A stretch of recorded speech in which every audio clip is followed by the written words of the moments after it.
Hi, this is Chris Young, and welcome to Good News on Tap for the 25th Sunday of Ordinary Time.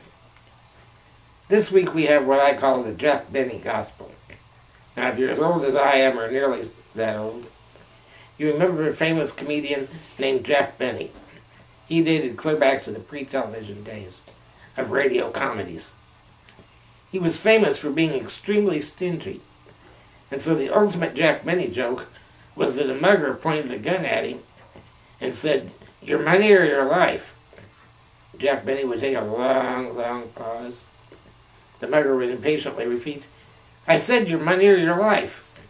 Jack would say, "Well, I'm thinking about it." Well, in some ways, that's the theme of this week's scripture readings. They're all about how we use our material goods, or our wealth, and how important our wealth is to us. Which is more important to us, our money or our life, especially our spiritual life and our relationship with God. But these readings are not just about how we manage our own resources. On a deeper level, it's specifically about how those in authority make use of other people's wealth. And it's also about how we treat the poor. So naturally, this raises all sorts of political themes. There's serious debates going on in the country right now about our troubled economy. On one hand, the economists tell us that the only way to stimulate the economy is to spend more money. On the other hand, they tell us if we go into debt excessively, when we spend that money, then we burden our future generations with excessive obligations. Perhaps that's why Harry Truman once famously said, "I wish someone would bring me a one-handed economist." Well, we won't try to solve all of our country's economic woes in a 4-minute video.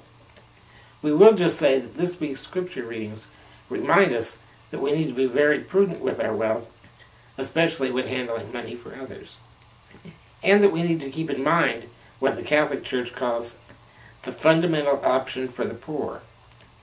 That's a social justice doctrine that says that whatever we do, we need to pay special attention to any adverse effects our decisions might have on poor people. Now, specifically on the gospel, I want to give you a little background on that gospel story, because it's not exactly the way it seems on the surface. What we have is a steward who was unjust, and he got fired for his mismanagement of his master's wealth. Then he goes around forgiving people's debts, and he gets praised by the master. Now, on the surface, it sounds like this is a story of forgiveness, but that isn't necessarily the case. The way these arrangements would work is the steward would take money off of the top of the payments, and he could become quite wealthy. So when he writes down a portion of each person's debt, what he's really doing is giving up his cut of the profits. He's refunding the commission and having them only pay what they really owed in the first place.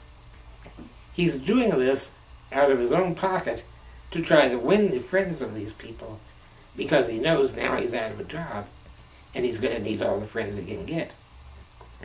So when the master praises him for his actions, he's not saying, "Oh, it was nice that you forgave." He's saying, "You're managing your money very prudently." In fact, parenthetically, he's kind of saying, "You did a better job of managing your money than you did of my money." So that's the real message behind that story. Now, the bottom line of all of this is, who are you going to serve, God or wealth? And it calls our attention to the difference between material wealth and spiritual wealth. We may be financially poor, but spiritually rich. We can have blessings of family, friends, faith, a faith community to support us. Those are the kinds of wealth that are most important. The material things, they'll all pass away in the end. So in the end, the message is really very simple. Wealth in and of itself is not bad. It's just a matter of what you do with that wealth, whether you're responsible or not. So what will it be? Your money or your spiritual life? That's Good News on Tap for the 25th Sunday of Ordinary Time.